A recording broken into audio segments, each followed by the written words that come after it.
What's up, everyone? My name is Ethan. This is Courtside TV. If you're new, don't forget to subscribe, and let's get into it. So today, I wanted to talk about the Sacramento Kings because this is a team that has been struggling recently, and I kind of wanted to go over them, how they've been this season, what their plans might be moving forward, and if there is still any hope for them this year. So the Kings have, like I said, been really struggling recently. They've lost 5 in a row now, and that's after a 5-game winning streak. So they've gone from the highest of highs down to the lowest of lows now. 5-game win streak followed by a 5-game losing streak, and those losses are not great when you're looking at it. It's the Spurs, which I guess is understandable. Lakers without LeBron and AD. The Bucks, I believe that was without Giannis that night. Minnesota Timberwolves loss, and the Detroit Pistons loss. That's tough, dude. That's really, really tough. Those are not games that you should be losing. I mean, I guess you can excuse, a couple of those games, but specifically these last two, Minnesota and Detroit. That's, if you want to try to get into the play-in game, you got to win those, right? And speaking of the play-in game, they are 2 games back from the 10th seed right now in the Western Conference. 2 games back of the Golden State Warriors for that 10th spot. In between is the Pelicans, who they're 1 game behind. So they're bunched up right in there. There's a chance still that they do get into that play-in game, but those hopes are dwindling pretty quickly here. And they're gonna have to make up some ground and hope that some of the teams above them, continue to falter down the stretch, whether that's the Spurs or the Warriors or the Pelicans or whoever that is, right? So the Kings are gonna have to hope for, to play well and for some teams above them to fall. And their schedule is, it's okay coming up. They do have a couple of easy games. They still play OKC 3 times. They got a game against the Wizards coming up, a couple games against the Timberwolves, a couple games against Memphis, who, they can potentially gain some ground on. They got one more game against the Spurs. So they could potentially catch fire down the stretch and win a couple of these games and find themselves in this conversation. But they also have some tough games on here. Upcoming, it's Utah, New Orleans. They have the Warriors and the Mavericks pretty soon. Lakers again, that might be by the time LeBron and Anthony Davis are healthy. And the Jazz to close out the year. So they have a couple of tough games coming up here as well. And who knows with this team, because the Kings have been very inconsistent all year, where, like I said, they can just lose to really anybody. They obviously just lost to the Wolves and the Pistons, and those are 2 of the worst teams in the league. So they can lose to anybody. They can also beat anybody. We've seen them go out in big games and be able to beat really good teams. But this is just a really inconsistent roster, and I have a hard time believing that they're going to be able to make up enough ground to get into that play-in team, that play-in spot. I don't really believe in them more so than the Pelicans or the Warriors or the Spurs or the Grizzlies or whoever else is in that range. I just wouldn't pick them to get in at this point. And really, they're only a couple games ahead of the Thunder, and they're in danger, of slipping down even further. Only 2 games ahead of OKC there. We know OKC's tanking. I kind of talked about that recently, but the Kings are also, kind of on that borderline. They're in this weird limbo zone where they still have a shot at the play-in game, but they also could be one of those teams that shuts it down for the rest of the year and says, you know what, we're just going to try to pack it in and try to get a draft pick. And that's a tough sell for the fans, I think, just because the Kings have been so bad for so long that they've just had trouble. They haven't been in the playoffs in like 14, 15 years. They have the longest drought in the entire league.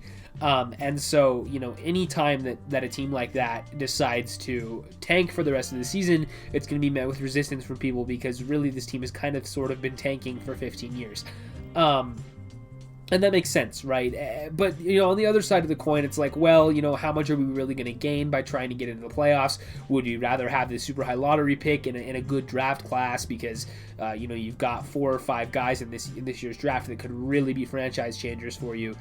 So potentially you want to get up high and pick somebody, or like they don't have any fans in their home arena at the moment. I think they're gearing up to do that, but California has been very restrictive on allowing fans back into the arenas, and so the Kings have been one of the few teams that have not had fans, at least as far as I'm aware. So maybe that's part of it, right, where they kind of want to just say, hey, forget it, we just don't care, we haven't had fans all year, we're just going to try to mail it in. Or maybe because the fans are coming back, they'd like to try to put a competitive team on the court for the last month or so of the season. I don't know, it's a big question for them. And really, I think the biggest question surrounding the Kings is, what are they going to do at coach? Because Luke Walton has probably had a longer leash than a lot of people would want him to have. I think specifically Kings fans are kind of sick of him at this point. He hasn't won a lot. He's been there for, 2 or 3 seasons at this point, and they haven't really done anything. The hiring of him in the first place was kind of dumb, I thought, because Dave Yeager had the Kings in a really good position, and they almost made the playoffs for the first time in years, and then Walton comes in, and he runs this really slow offensive style with the fastest point guard in the league, and it just never really seemed to be the right fit. And I think that's showing itself again this year. He was almost fired a couple of months ago. I remember, the Kings were struggling earlier on this season, like a month or two ago, and there was all this buzz about how they're probably going to fire Luke Walton soon, and it never ended up happening. He's still there. And so I'm just wondering if that's going to be a move that will be made, before the end of this regular season, or if they're going to take that into the offseason. And if they do retain him going into next year, how are the fans going to react to that? Because if I was a Kings fan, I would definitely probably want Luke Walton gone. I think it's just time to try to find a new coach for this organization. It's pretty clear that he does not have the upside that is needed for this team, I feel like. And we've seen a lot of teams nail their hires recently. Specifically, think about Monty Williams with the Suns. Now, I know that the Kings don't have a history of good coaches, but if they can really nail the hire, it can be a really big benefit for a team. I think a lot of people kind of underrate the coaching aspect, and I think not only can it help them really get into the playoffs pretty soon, but kind of help to turn the franchise around. They've had a new front office for a year now. So they're kind of trying to, get themselves back on the map and be an attractive destination for free agents and somewhere the players want to go. So that's something to think about as well, the direction of the franchise. And so I think probably just clearing house and getting a new coach in there, along with having had this new GM for a year, I think that kind of makes sense, and it's the right time to make that happen for this team. But they have an interesting direction right now because they made some moves at the deadline, but it was more so to upgrade the roster than selling off pieces for draft picks and young players and whatnot. They elected to keep Harrison Barnes, keep Buddy Hield, so that they have these veterans here, right? And they maybe could have gotten some picks for these guys. Maybe the offers weren't out there, who knows, right? But they maybe could have gotten some pieces, and they chose not to, instead trading some picks for DeLon Wright, who I think makes their team better.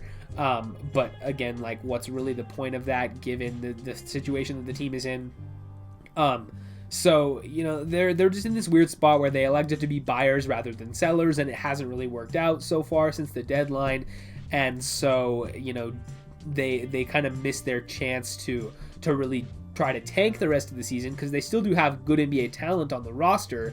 And they're not going to be the worst team in the league going the rest of the way unless they just basically sit all their veterans, which I don't think they want to do. So they're not going to have the worst record, and they're probably not going to make into the playoffs. And so you're like, okay, well, maybe we can have the 12th best lottery odds, 10th, 11th, 12th best lottery odds. And, there's always the chance, right? It's, whatever, 4, 5, 6% of jumping into the top 4 of the lottery. And there's always the chance of that, but, it's kind of like, well, is it really worth it? Is it really worth it to shut it down and try to move up a couple of spots, or is it really worth it to push for the playoffs? They're just in that middling scenario where it's kind of like, the deadline's passed, we can't really trade away any players, but we're not that good, so I don't know.